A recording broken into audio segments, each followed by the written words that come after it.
You're listening to the ESO Network, your station for all things geek.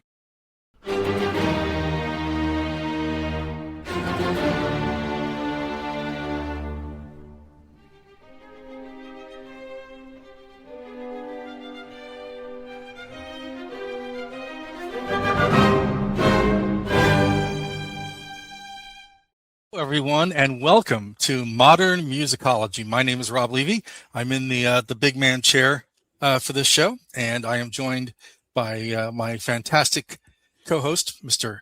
Alan Seiler. We have two other hosts. They are on assignment, and that will be revealed in future weeks what their assignment is. But they're on assignment in the parlance of the industry. And tonight for the show, we thought we'd do something that Alan and I have been trying to do for a while, and that is talk about classical music. Now, please don't run away screaming from your electronic device. That's going to be okay. But this is not going to be the highbrow, highfalutin thing everybody might think it is. But we've been wanting to talk about classical music for a very long time because you and I both love it. And it's an interesting dichotomy when we talk about it because I think you studied it professionally and that was kind of your gig. And I just sort of came into it as a listener. So I think that's going to be a fun conversation. But before we jump into that, do we have any listener feedback that we would like to share? We do. I got an email from a gentleman called Philip Nakov, and he wrote and said, and this is about our last episode talking about the Rock and Roll Hall of Fame list of inductee or nominations. I always say those two words backwards. I don't know why. And he says, "Hi, Rob, Stephanie, Richard, and Anthony. Hearing you all wrestle with the Rock Hall's 2026 nomination list on your latest episode genuinely made me wish I had a vote too. The debate over who truly deserves a spot amongst these legends got me thinking about musicians who kept the flame alive in their era in innovative ways." So that's pretty cool. Thanks so much for writing in. Yeah, that's cool. Yeah. And that is certainly, I keep thinking, I wish I could find a way to like convince them to let me be on the voting board. Yeah, exactly. It would be great. I mean, come on, we have a music podcast. Surely we qualify. And we've given them enough free publicity in during the time we've been doing this. You know, I think every 2 weeks we somehow talk about the Rock Hall. That's true. So thanks so much for writing in. We appreciate hearing your comment. And if anybody else is interested in getting in touch with us, you can do that at modernmusicology1@gmail.com or find us on our socials wherever you see our episodes posted and just leave a comment there and we will read it on the show. And please do that. We'd love to hear from you. We love the interaction and you're part of this with us. So that would be fantastic. So we're talking about classical music today, Alan, and you know, one of the things I find interesting is when I mention to people we're talking about classical music, there's sort of this mystification around it with some folks that like, oh, I can't ever like it. But you probably, listener, have heard classical music in the world and you didn't even realize it. You know, so if you've seen Excalibur, you've heard classical music. If you've seen 2001, you've heard classical music, right? If you've seen obviously the film Amadeus, you've heard classical music, and it's such an ingrained part if you've of our watched world. Bugs Bunny cartoons. Yes. I was gonna do a whole thing on that, but yes, that's right. They kill the rabbit. That's right. But yeah, I mean, it's permeated through our popular culture, but yet I don't think as many people will really appreciate it as they should, and that kind of makes me sad. Well, if you ask Timothy Chalamet, nobody likes that stuff. Nobody cares about it. So, you know, surely he knows what he's talking about, the young buck that he is. That poor guy. Oh, my God. I know. Right. I liked him so much, and then he said that. It's like, what are you doing? So we definitely do like classical music for lots of different reasons, and probably, I'm assuming, much like our tastes in pop music across lots of different spectrums. Sort of, can you talk a little bit about your discovery of classical music and sort of your involvement with it? Because I know you probably have actually played it, whereas I have played it on a radio. I'm sure my first exposure was Bugs Bunny. I'm certain that I don't know for a fact, but I'm sure that that's the case.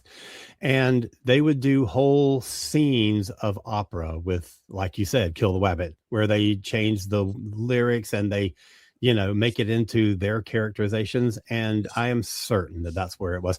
But then there's other places too, like Lost in Space had a alien Oh my God, opera singer on, who was kind of like a Valhalla kind of, a Valkyrie kind of character. And so there was that. And I don't know, over the years, I mean, I didn't grow up in a very, it was kind of a rural, and that's putting it nicely. It was very isolated and, not quite backwoods, but it was, so I didn't have a lot of exposure to any culture, if I shall say. But I don't know, I don't know where I got my interest from, actually. I never really thought about it too much. But then around college time, which for me was a bit after high school, I just started getting a real interest, a real drive to study music history. On my own, I just studied music history. So when I went to university, I started out as a composition major. And then I was like, you know what, this might not be for me. This might be a bit of a stretch for my level of talent. So I went into music history as a major. And since then, in college, I played in orchestras and in wind ensembles and in choir. And then after that, I've played in orchestras and operas and, all kinds of things. So I have dabbled a bit here and there, I shall say. See, I have no ability to read sheet music and no musical skill whatsoever. And I am completely okay with that, right? Mm-hmm. Because I think you can still, support the arts or support music in different ways. But oh yeah, of course. We're doing it here by doing a podcast. I think obviously, probably like millions of other people of my generation, obviously it comes through Bugs Bunny cartoons and a lot of other things. Popeye used some classical music references and stuff too, right? So I think a lot of it comes through sort of the popular culture as osmosis of growing up. Sure. In the 70s. I know my brother had classical records and I never really did anything with them until after he passed and I was going through them, and then I'd put them on. I'm like, wow, this is really fascinatingly deep stuff, right? But I think for me, the big thing is, when I hit third grade, I had a nun named Sister Aurelia, a German nun, German Austrian, and she would spend about an hour every Friday and play a different piece of classical music for us and then talk about it. And we could do things like, we could just either talk about it, or some people like to draw to it. Some people would just sit and listen to it, and we could just sort of digest it. And after that hour, we talk about oh, this is what I drew, or this is what I wrote, and I had her, I think, for 3 years in a row. So my formative sort of adolescent years, I got the hits, right? I got the Mozart, I got Night Up Bald Mountain, I've got, In the Hall of the Mountain King, all the stuff that they kind of teach you when you were kids. But I really learned to appreciate it, and it was kind of there, and it was always lingering. And then when I lived in New York, I needed to get a job, so I ended up getting a job at the box office at New York Philharmonic, and I worked in their box office, and that was fun. And you're kind of around all these people, so you would hear it all the time. And we got free tickets, so I used to go. But that was cool because we'd never get tickets to the stuff at Carnegie Hall, but we'd get tickets to all the smaller stuff. So I was going to chamber concerts and, just violin recitals and stuff, all this kind of smaller stuff. And that was really cool. And then when I moved back to St. Louis, I needed a job when I was in college, and I ended up working for the St. Louis Symphony, both in their box office and also eventually doing season ticket sales, which was a hoot. And the great thing about that job is when you started, the conductor at the time, who was Leonard Slacken, came in and sort of talked to all the new people that got hired about the season, what were we doing this season and why. And we got a really sort of nuts and bolts stripped down version of like all these different pieces of classical music, just like big talking points for each one. And it made me sort of want to learn more about pieces on my own and sort of discover my own favorite composers and musicians and things. And that was it. I kind of just never stopped going. And then I was lucky that, when we worked there, we'd get free tickets, so I could go once in a while. And then I just kind of would pick and choose when I would go over the years. And I always check their schedule when they come out. But I also am very lucky, and I'm sure that this is the case for you, or even the case for some of our listeners. Most mid-sized to large American cities have local orchestras. So, I go see a small, chamber orchestra or civic orchestra or whatever. And those are affordable and cool. And it's just sort of, it's something that sort of kept me grounded as I sort of began my own musical journey. And then I worked in a record store for 10 years, and nobody there knew anything about classical music. And somehow we had 2 or 3 customers where I actually knew what they were looking for and I was able to help them. So from that point on, I was the classical music guy. And the guys from the labels that would come in were really great at handing us these little sheets about, this is the different version that's coming out. And this is when CDs were big and everyone was buying classical music on CD. So I had like notes. I had like cliff notes. And that just kind of launched me being interested in classical music. And I've liked it ever since. Like, I don't think I'm probably a diehard bull in the wool classic person, but I love to go. And if I see something that looks curious, I go. That's kind of my way of looking at it. I do have a more specific answer to your question. Okay. And it was something that you said sort of triggered this memory. Mm-hmm. Oh, I know. It was you talking about your brother having classical records. That reminds me, when I was a little kid, I don't even know where this came from. I don't know where I got it, but I had on vinyl, on LP, a copy of Peter and the Wolf by Prokofiev. And, most people are familiar with that. It's based on a Russian folk tale. And it's for a full orchestra, but it's got narration, and it goes through a story with characters. And each character is represented by a different instrument with its own very specific motif. So, like the flute represents the bird, and the duck is played by an oboe, and the cat is the clarinet, that kind of thing. And each one of them has its own. So it's very programmatic. It's very motif driven.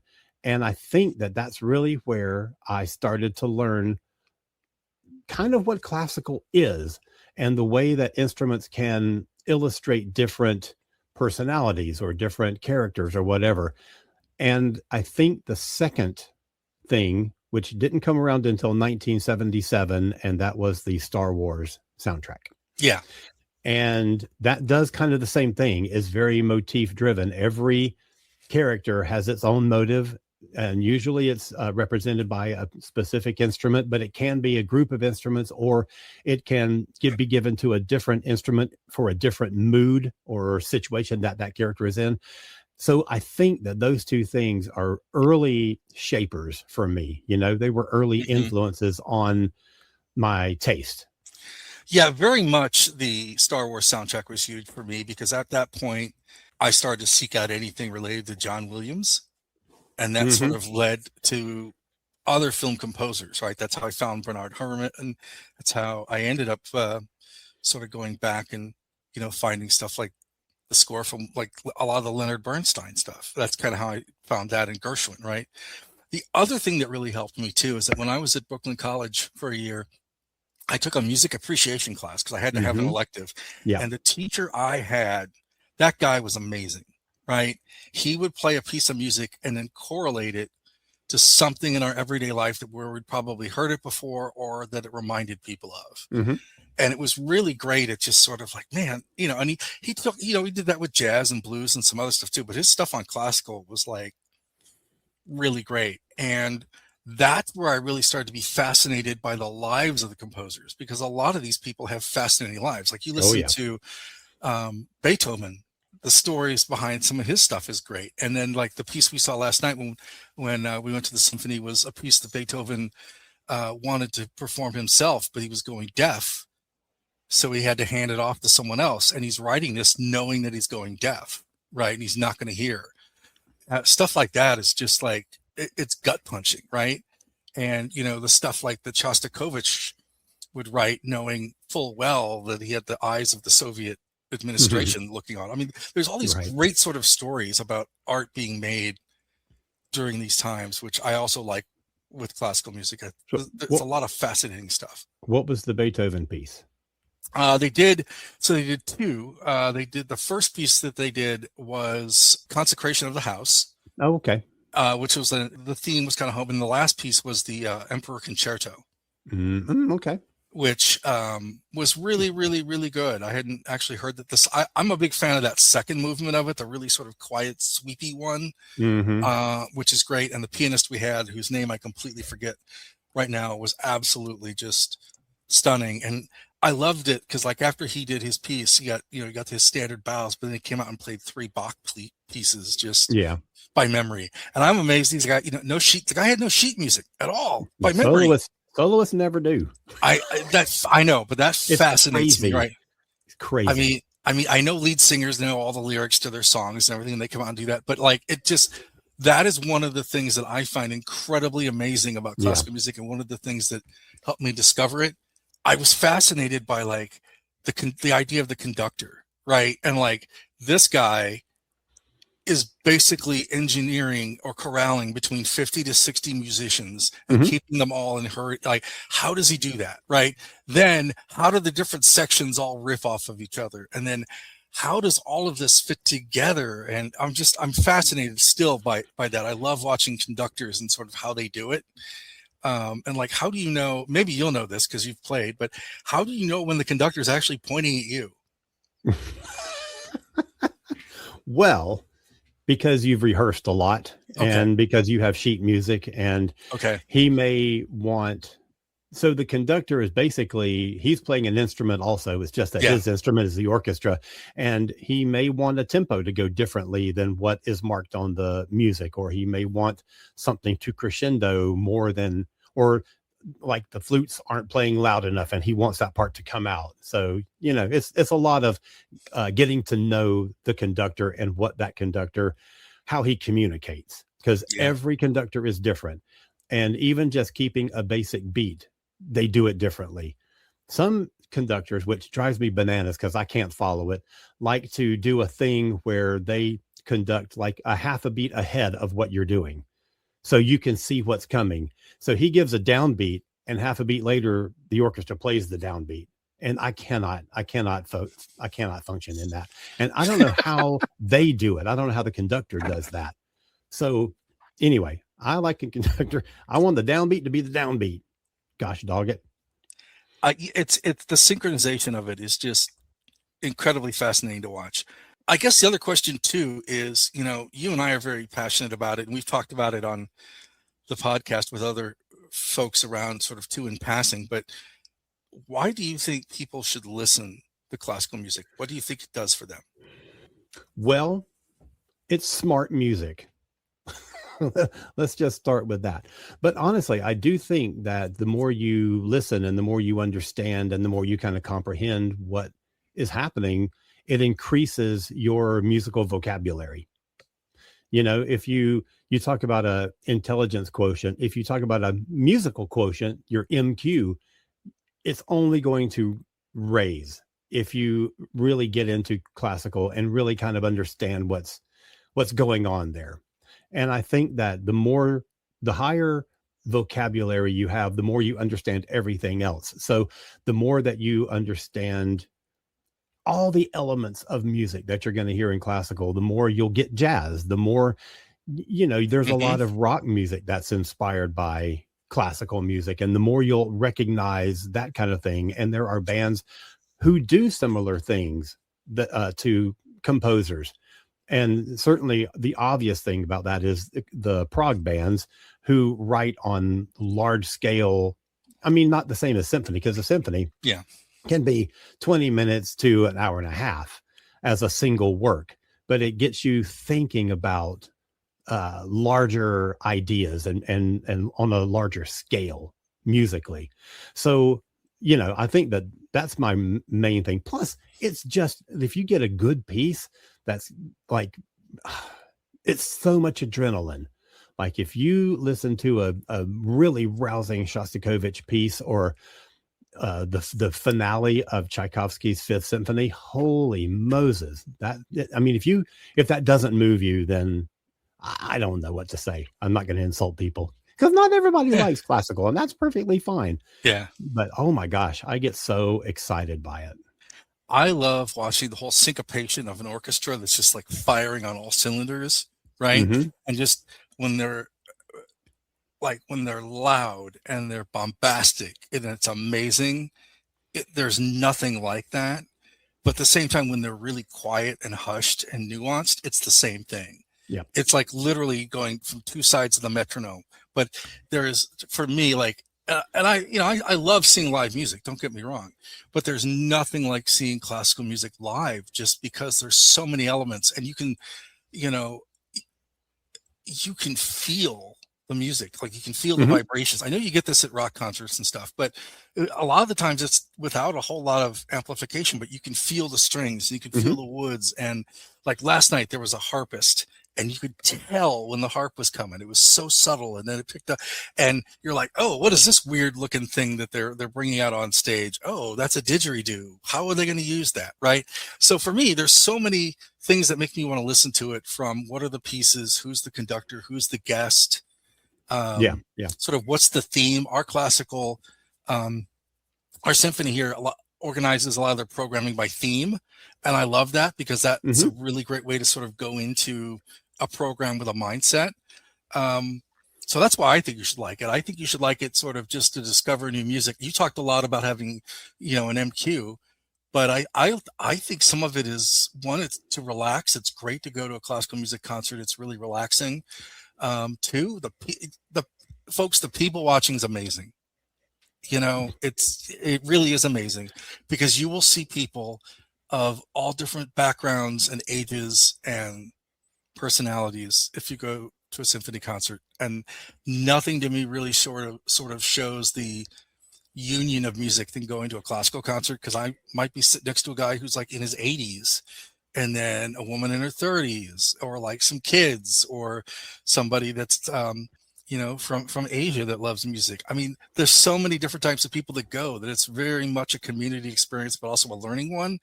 And I like going and not knowing anything about the music and reading the program and learning about it. I love that stuff. So that's kind of my MO for liking it, and what does it for me outside of the music itself.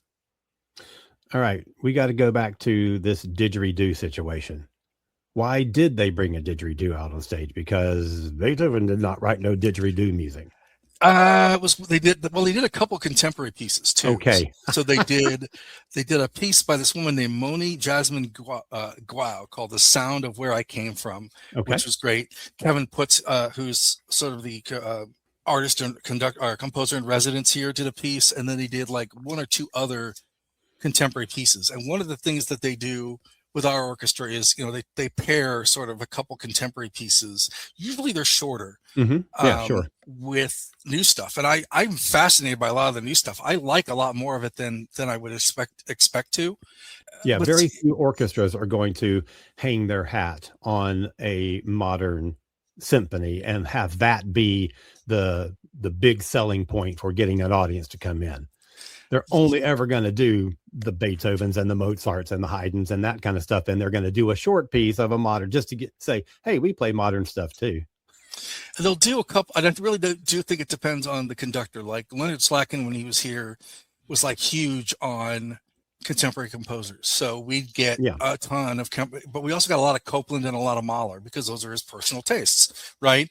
So I think every orchestra is different, but we would get usually 2, maybe 3 short pieces for one concert, where the piece, like if the main piece wasn't 45 minutes, they piece together either the end of the first before intermission, or right at the beginning of the second half, right after intermission. That's kind of where they slotted the contemporary pieces. Yeah. And some of it you get, and some of it you don't. But that's what's beautiful about it too, is that, when you listen to classical music, one of the things that I like about listening to it is it's a discovery. And there's new people making music all the time. Why aren't they making classical music too? I just kind of got to think of it like that, and that really Yeah. opened a lot of doors for me. Oh, there are a lot of people that make new classical music, but it doesn't get played, or at Yeah, least it's hard to get played at major orchestras because it doesn't draw an audience because yeah, people aren't familiar with it and they want to go and see stuff that they are familiar with. They want to, there are certain things that are going to get played every year like clockwork, and that's like the Messiah is always going to be played at Easter, and Nutcracker is always going to get played at Christmas time, and that's where every orchestra does that because that's where they make their money. That's where they yeah, get their audience. And I don't know. I get bored with those pieces. I'd rather see, maybe not for Easter, but somebody do Haydn's Creation, which is an oratorio like Messiah, but it's not Messiah. It's yeah. like, I don't want to hear another Messiah. I just don't. I tend to not go to a lot of the holiday stuff just because No. I get so much of that. But the other thing too is a lot of more symphonies now are doing these things where like they'll play a Disney film and they'll play the score next to it. Yeah, I love that. And they're getting really interesting in some of the things they're choosing, what they're choosing to do for those. And then we have a guy that comes through town every once in a while. He does like Beyonce by Beethoven or whatever, where they mash up like Radiohead or Beyonce and Beethoven, and they'll put like, we saw Bach versus Radiohead where he was playing our Brahms, and he was playing like a little bit of Brahms, and it goes into a Radiohead song, and then so a lot of orchestras are doing these sort of hooks to try to get contemporary audiences, and yeah, sure, I'm okay with that because I think that's one way that people discover classical music. It's just I may not necessarily go to it, but I'm glad they're doing it so they can preserve what they're doing. Yeah, and a lot of things like our local orchestra, the Atlanta Symphony, does a program, at least once a year. And usually it's in May they do a big John Williams show, and for a while it was just John Williams, but they've gotten into film music, focusing on John Williams, but also a lot of other really popular film scores. And for people like you and me who go to Dragon Con every year, the Georgia Philharmonic plays at Dragon Con. I mean, how many major science fiction conventions have a full fucking orchestra put on a full concert? And they do this show every year where they just go through, it's all like soundtrack stuff with other occasional classical pieces that are maybe known as being used in a film or something. So they may do one of the pieces that was used in 2001 or something like that. But here they are doing this. I mean, in a ballroom that is 2,000 people, maybe 1,000. I don't remember how big those ballrooms are. Enormous though. And so that ballroom is full. And then they have another smaller ballroom as a spillover where it's broadcast into. But that is my one thing at Dragon Con that I do every year. Me too. And I can never get into the big room. So I'm always in the overflow room, or one year I just sat in the hallway and just listened to it that way. No, and that was a really cool experience, right? Yep. And you got to think that like, okay, there's 86,000 people there. We'll just throw that out there. And even if they reach 6,000 somehow with their music, right? Whether it's people talking about it the next day or people that went to the con, it's doing more for them business wise. I mean, that's an incredibly smart thing to do. And I love when I go to those, watching the people that this is like the first time they've gone, or this may be their first time that they like really experience classical music. Yeah. I love that. It's like just really cool to see that sort of energy about it. Yeah. Yeah, it's my favorite thing at the con, and especially Georgia Philharmonic usually plays major pieces from major films, and they always throw in something from like an anime or from a video game, and that's stuff that I've never heard before because I'm just not into those things. So that exposes me to new stuff too. Yeah. So it's always fun. And it's really cool. I'm so glad they have the sort of, what do they call it? The overflow room. I'm glad they have that too, because that's, I just bank every year while I'm going to the overflow room, because the line and what's great is the line for it is like insane in the afternoon. Yeah. It's fantastic. Yeah. That's the kind of energy I love to see. Right. So what's your favorite classical concert that you've been to that you can think of? I have to say I've seen Yo-Yo Ma twice now. Oh, wow. Once when he was coming, just sort of like before he was really anybody. And there was one, it was a fundraiser, and I was working the box office, and we all got to go. And we're all in the box office sort of doing our thing. And he just comes into the box office and says hello and thanks us all for working. Cool. And I'm like, okay, that's cool, right? I think one of my favorite memories is the first time I heard Holst the Planets in its entirety. Oh, yeah, baby. That's good stuff. I love that. And Yeah. so I think the first time I heard that, because I'd liked it a lot. I had liked it a lot previously, but I never got to actually hear it played, which I loved. Yeah. And then I think sort of the first time I heard the Brandenburg Concerto live was really great. And I know it's trite, and I know everybody's gonna like say whatever, but like, man, every time I hear Carmen, it's that score from Carmen that Bizet did. Mhm. It's really good. It's become sort of so saturated in popular culture now, though. But like the first time I heard Carmen, I was like, wow, this is like classical music, but it's got some kick to it. It's like somebody's hitting the pedal drum, right? And I really like that. So those are kind of some of my memorable ones. But I do think that the first time I heard the Planets is probably it. Yeah, that's a good one. So people who, might not be as familiar with classical and wants a good starting place, the first movement of the Planets, Mars, the Bringer of War, that is a good piece of music. And with a lot of adrenaline, a lot of and it sounds angry and warlike, but it also sounds like it's a film score. And this was written by Gustav Holst at the time when there were major composers working in film, and film scores were becoming huge. And that starts to influence the way that classical music is being composed. And this sounds like a film score. You can take an excerpt of any 7 of the movements of the Planets and you find a film that you could use it as the score to. And you can also listen to it by yourself too. Well, yeah, separate.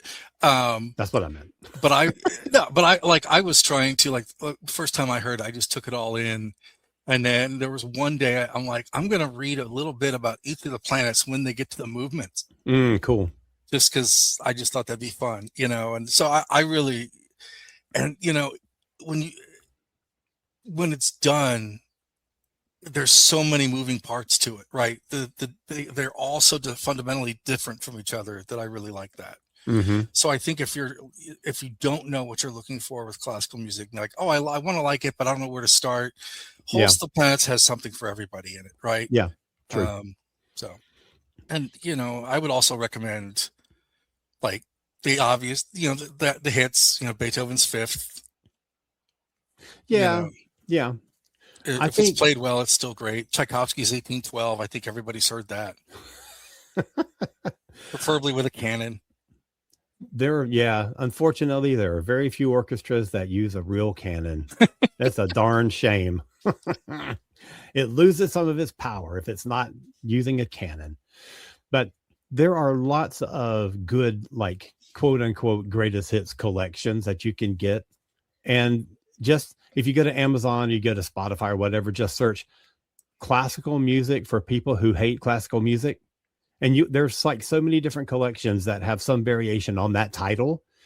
And what it does is takes recognizable pieces, like a melody that you've heard, and here's the piece that it comes from. And it gives you sort of like an overview of the different eras of classical, and it'll use melodies that you are familiar with that you might not know where you've heard them before, but this is where it comes from. And so it's a great beginner education. Or there's classical 101 kind of collections too. Any of those kind of things I think is a great place to start. But not hooked on classics, because that is the devil. Yeah, I wouldn't go hooked on classics. Damn it, I just hit my microphone. For the longest time, that was like what people thought of when they thought of classical music, was hooked on classics. That was And like a super hot phenomenon for a while. I think they had like 2 or 3 of those. Oh yeah, there definitely was. It's just like, good God, right? Yeah, and there's a lot of the great thing is about as you take your discovery in classical music, you'll recognize more things than you think you do. I still do. I still hear people like, I'm like, oh, I know this. This is from blah blah blah, or I may not know where it's from, and I love that.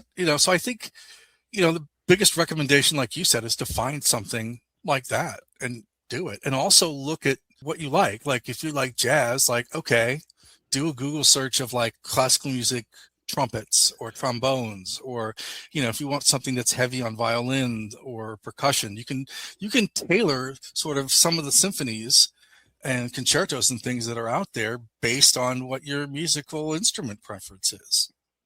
Yeah, that's true. Definitely go for one with heavy percussion. Yeah, if it's got a timpani, man, you're in for a treat. If it's got a timpani. Well, it depends, because at different times it's used different ways. That's true. Modern stuff, and like who am I thinking of? Berlioz, the Symphonie Fantastique. Yes, uses like a whole suite of timpani. It's and insane. that's kind of what I was thinking of. Yeah, and Mahler's Eighth Symphony, the Symphony of 1,000, I think is scored for 8 timpani, or no, it's 2. No, I think Symphonie Fantastique originally was scored for 8 timpani, and Mahler's Symphony of 1,000, I think that's the one that has 4 timpani players, all with 4 timpani each. Yeah, it's insane, and it's hard to actually perform that piece with the number of people that you're supposed, because there's so many. It's not literally 1,000, but it's scored in a way that everything is doubled or tripled, because he wanted it to be like this big experience. And most places don't have the resources to do it or the room to put all that in. So yeah, get it if you can, but if not, it's still a great piece. And I would also recommend, as much as you love like listening to it wherever you can find it, find a venue, and like if you can get a really great classic music, like a hall that's got like great acoustics, oh my God. It's like, we have Powell Hall in St. Louis, which is just one of the most acoustically perfect spaces I've ever been in. And it's an experience to actually go to the hall itself. Even if I just went and it was empty, it's such an experience just to go to an empty hall. Yeah. And I remember when we were in, Prague and Vienna, we would go to the concert halls and they were empty and get tours of them. And it was fascinating. Right.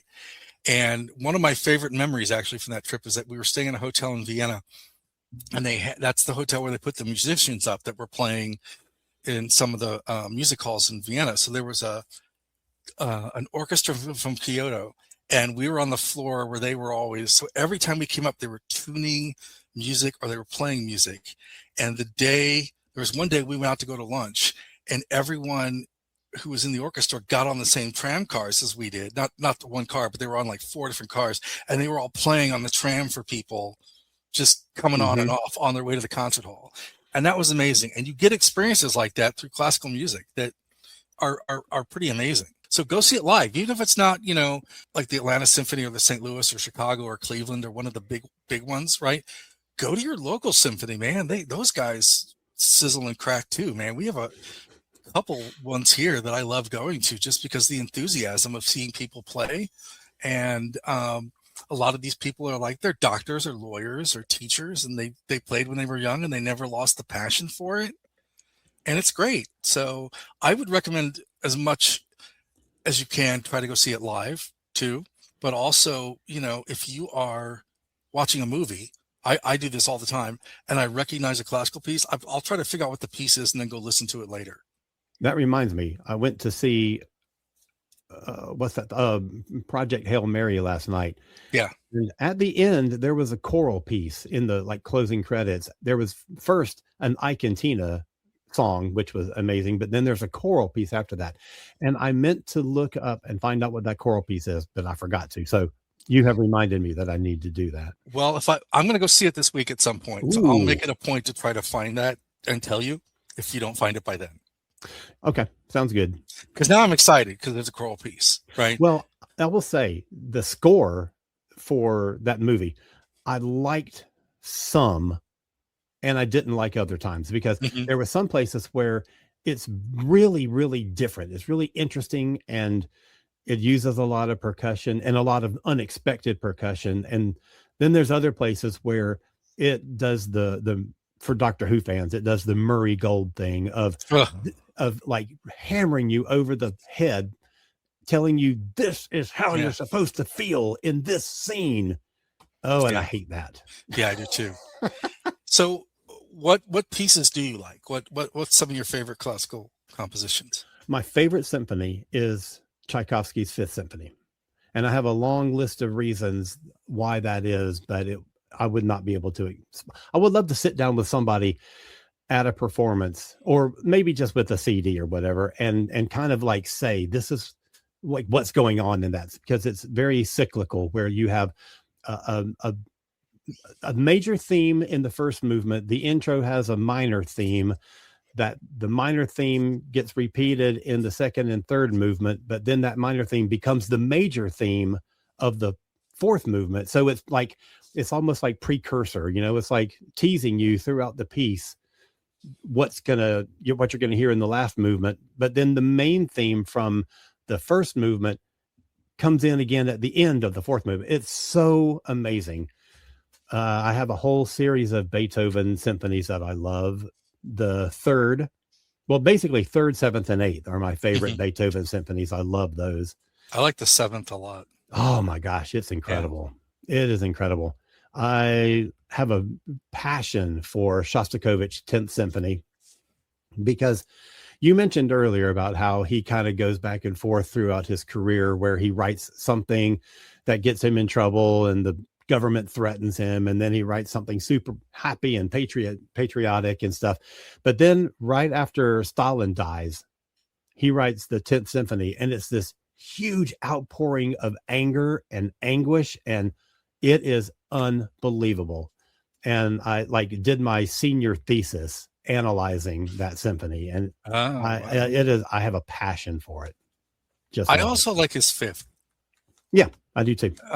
which is my other. And I'm, I'm really partial. I think initially when I started to the Russians, I I love love the Russians. I love Tchaikovsky a lot, Yeah. and not sort of Russian adjacent. One of my favorite pieces is Dvorak, the New World. I just Yep. think it's beautiful, Yes, it and the is. whole story behind it too. Like he's going to America. It's like he's writing the first musical travelogue, right? He's in America and he's writing about Hmm. what he sees, but he's putting it to music, and I just think that's a great story Hmm. as well. Yeah, And absolutely. It's a great piece. on the more obscure end of it is Finlandia by Sibelius. Yep, love it. Love that one.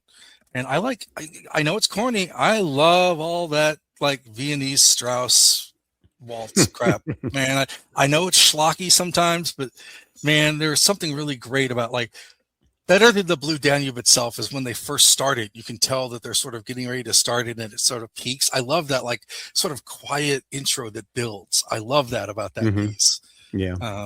And yeah, there's a lot of great stuff out there. Claire de Lune, I love Debussy too. So I could talk about this for hours. I'm not a big fan of the Baroque era. Yeah, I get that. I feel like, and I used to say when I was in school studying this, that it was 150 years of everything sounding the same. Yeah. And it's not. That's an exaggeration, but I just get frustrated with it sometimes, and I just get tired of hearing a harpsichord after a while. It's the stuff that permeated through the And sort of that everyone's sort of like the hits of the Baroque period yeah, when there's so much more than the five things everyone plays from the Baroque period.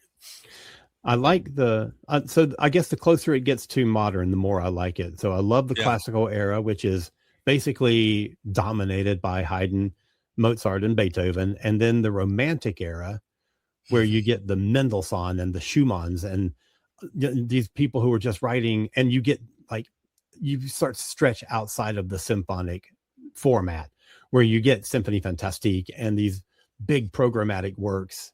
and more opera and stuff. And I love that era. And that's where the Russians come in too. The Russians really Yeah. start to make a move globally in the Romantic era.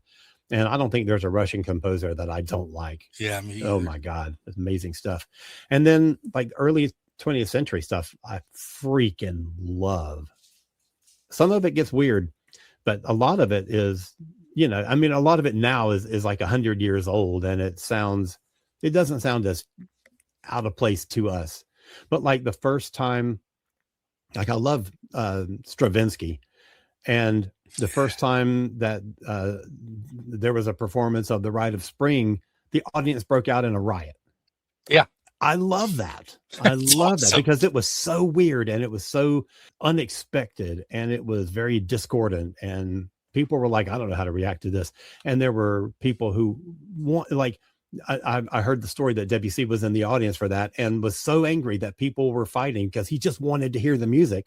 And everybody else was like getting in fist fights because it was just, I love that. You don't get that kind of reaction from. And it's like, wow, this is great. I mean, you don't imagine people going to like a Cowboy Junkies concert or something and having a fist fight, certainly right? Not Cowboy Junkies. I know, but I'm like, that's hilarious. But it's, oh man, I love that stuff, right? You can't get stories like that anywhere else, right? Yeah. I mean, there are rock concerts that fist fights are broken out at, but it's usually not for the same reasons. But it's different. I mean, you just don't think of it, No, we don't think of people in that generation fighting like being so agitated over music, right?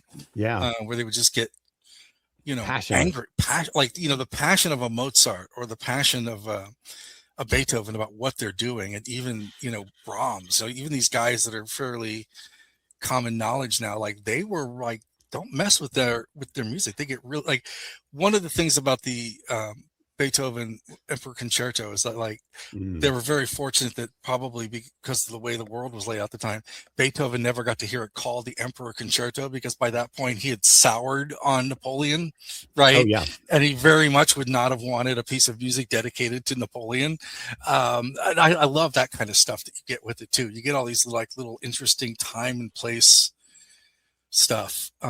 Originally his third symphony was also dedicated to Napoleon. Yeah. And when Napoleon, because he believed in Napoleon as being a revolutionary, and he thought differently politically and everything. And then when it comes down to like declaring himself to be Emperor, and what he said was, I'm not the Emperor of France, I'm the Emperor of the French. So if you were a French person living in America, he has claimed you as his citizen. Yeah. And Beethoven got so pissed off that he like scratched out the dedication on the original manuscript and wrote something else there. Yeah, this is I love that. The stuff that makes it so great. So, this is why if you love great storytelling, a lot of classical music too tells great stories. I mean, yeah, there's stuff like Swan Lake and the Nutcracker, but there's so many great stories told in this stuff too, right? Like sometimes the composers will be on their fifth symphony and they didn't like something they did with their third. So when they write the fifth, they make sure they don't do what they did in the third again. So they do little bits and pieces of other things to like make sure they don't do that, right? And there are some people that get really nitpicky about like, I don't want this song performed by this person or that person. It's fascinating. We could do a whole podcast on that. Yeah. So I want to say really quickly that I've taken a little pause on the book that I've been working on, the Bowie book that I've been like sort of had in the works off and on for the last couple of years. And I am working on a book for younger readers, like older kids and young teens, as a kind of an introduction to classical music. And originally I was just going to do it as like chronologically and through like break it down into the different eras and, major composers of each one and, do some definitions or whatever. And I started with a list, and then I thought, well, I can't leave this person off the list. And then I have to, and the list got enormous. And then I thought, I really want to include some women, because women are so incredibly underrepresented in classical music that I want to make sure that I get some women on the list. And that made the list even longer, and it became impossible. So then I thought I should do just a book about major women composers. Good for you. So it starts with Cassiani, she was born in the year 810. So like 1200 years ago.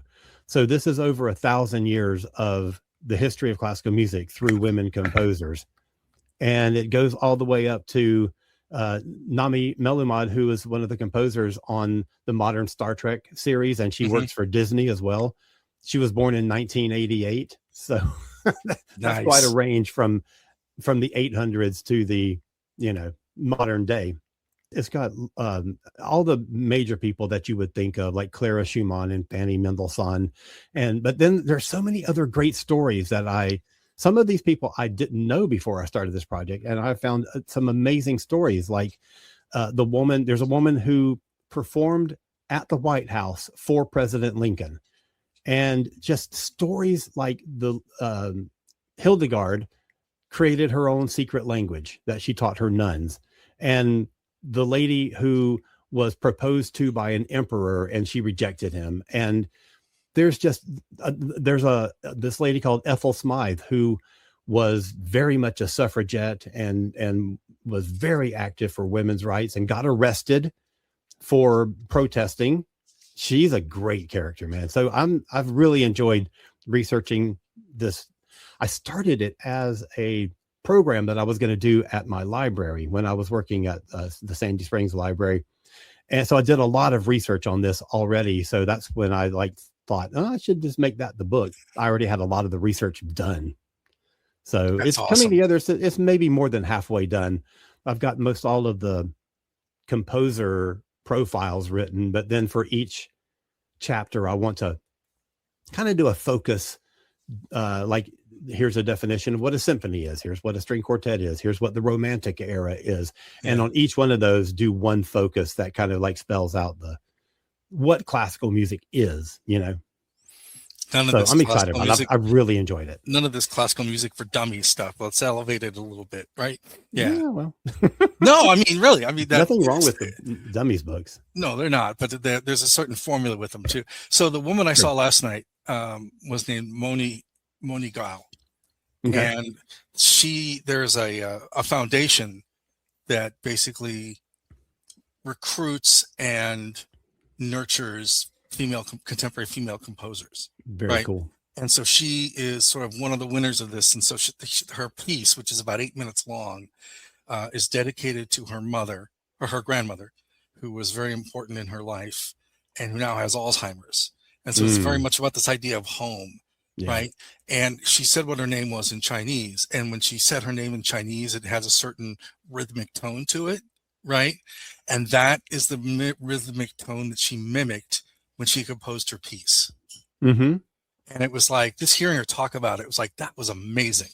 And you are so right. There are so many incredible female composers doing things right now, as well as conductors. There are more and more female conductors out there in the world now too. Yeah. Which is great. Two of the women that I include in the book, you'll appreciate. One is Anne Dudley, who has won Oscars for her film scores, but was also an original member of the band The Art of Noise. So, the tagline there is the composer whose work was played on MTV. And she's interesting. And the other one, of course, Delia Derbyshire. Yes. As the innovator of electronic music. Oh my gosh. Yeah. I've found a couple of pieces of hers that she composed that I've just fallen in love with.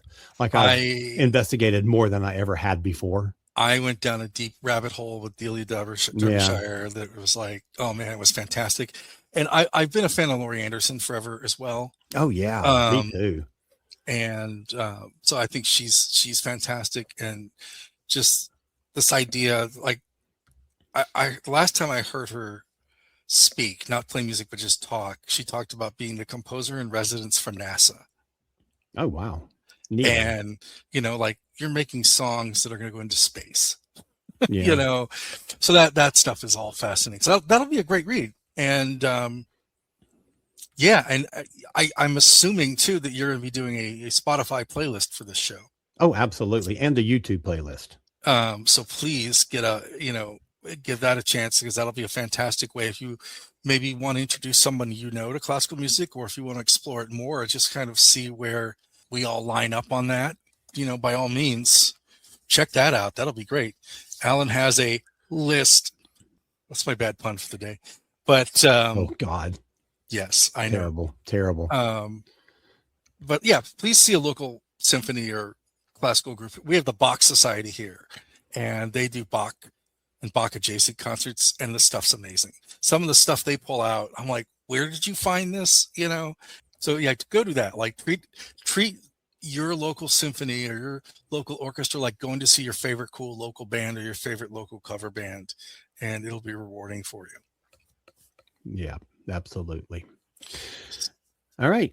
So let's take a quick break, because we got to throw in an ad for one of our fellow podcasts on our network, and we'll be right back in 30 seconds. Craving a caffeine fix and a dose of adventure? Join us for the Have Coffee, Will Travel podcast, where we sip, savor, and explore the world one cup at a time. From discussing the latest coffee trends to diving into pop culture obsessions and sharing travel tips, we've got you covered. So grab your favorite mug, hit play, and let's embark on a journey together. Brewing up conversations about coffee, culture, and curiosity. The Have Coffee, Will Travel podcast. And we are back. You are tuned, of course, to Modern Musicology. Thank you for listening. And if you like this podcast, tell your friends. I mean, we put stuff on all of our socials. We ask for feedback, but tell your friends. If you are a music file, no matter what kind of music it is, tell your friends, spread the word, because one of the great things about music is sharing it. And we'd love our experience of this to be shared as well. And Alan, where can people find out more about everything you're up to in the world? CosmicCreative.com, KOZMICCreative.com. I don't have anything on the website yet about the classical book that I'm working on, because I'm still working on it. But when I get it to a place where I'm ready to, well, first of all, I don't have cover art yet. So when I get to a place where I'm ready to do it, that's where all the information is going to go. Yeah, check that out. You won't need any Clef Notes to read it. And you might. No, you shouldn't. Yeah, I was making a terrible pun again. And check that out. That'll be amazing. And please check out our curated playlist too. You can find me on Louder Than More Radio on Mondays from 5 to 7, 12 to 2 Central Time, and 6 to 8 Greenwich Mean Time, and on the Face Radio with the Free Design, and that is on 5 to 7 Eastern, or Central, and 6 to 8 Eastern. Good God. And then also every other Saturday, I'm on Eardrum Buzz Radio in Los Angeles, and that is at 8 o'clock and 8 o'clock Pacific time on there. And then every week, I have my show on Community Radio STL, CRSTL.FM, Juxtaposition, now in year 30. And you can listen to that stuff and check it out. And I also write about classical music for the Post-Dispatch, our newspaper here. And if you're so inclined and you can get around the paywall, read some of the classical music happenings in my city. Cool. All right. We will be back next time. I know that in our last show, we promised you a show this time about AI. Well, that didn't happen because a couple of our co-hosts were on assignment. They were not able to be with us tonight. So we have put that back to next time. So we'll be joined by Walter Heber, who is an AI expert. It is his job. He is brilliant, but he's also a musician. So he understands the conversation from both the technical side and the artist side. And it's going to be a great discussion. So I look forward to that. Oh, this is going to be fun. I can't wait. Yeah. I've got so much to ask about this. All right. So we will be back in a couple of weeks. So everybody take care, and we'll see you soon. This has been a broadcast of the ESO Network. Be part of the crew and help support our shows by donating to our ESO Patreon or by shopping at the TeePublic store, which can all be found at www.esonetwork.com. The ESO Network, your station for all things geek.